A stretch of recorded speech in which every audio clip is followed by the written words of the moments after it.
અથાણું બનાવ્યું દીપાલી? કેરી, ગુંદા અને આ મસાલા. આ મસાલો તો મસ્ત આવે છે. આ તો દેખાય તો અથાણું કેવું છે. અરે હા, આ તો સરસ. શું નાખ્યું આમાં? ગુંદા ને કેરી. અરે વાવ. અને આ હવે આપણે આમાં શું એડ કરશું? હવે જો આપણે છે ને અડધું તૈયાર થઈ ગયું છે. હવે આપણે આમાં તેલ એડ કરશું. આ કેરી ને ગુંદા ને પેલા સૂકવાય છે ને? હા. અને સૂકવીને પછી અત્યારે તાજું ખાવા માટે બનાવ્યું એમ ને? હા. તાત્કાલિક ઓલું તો બનાવી લીધું ને પેલા. હા. હવે આમાં આપણે એડ કરવાનું છે તેલ.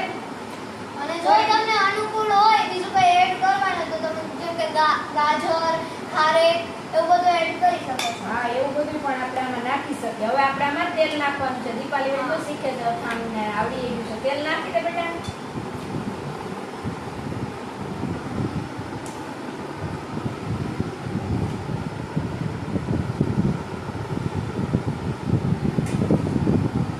હવે એકદમ સરસ મિક્સ કરી દે.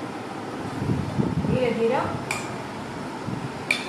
અને આપણે થોડુંક એટલે બનાવ્યું છે કારણ કે આપણે ઉનાળાની એટલે કેરીની સિઝન ચાલે ને તો રસ ભેગું ખાવાની મજા આવે તાજું અથાણું.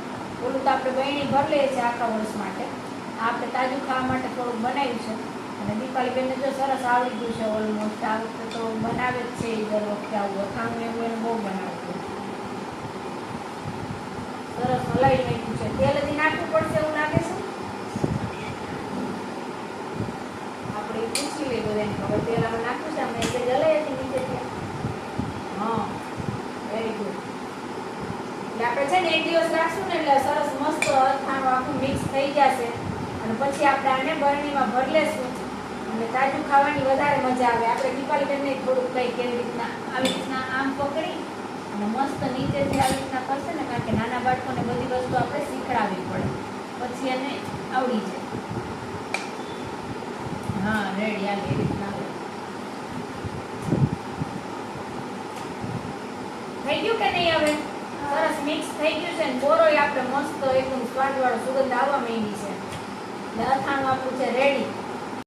Subscribe to our channel.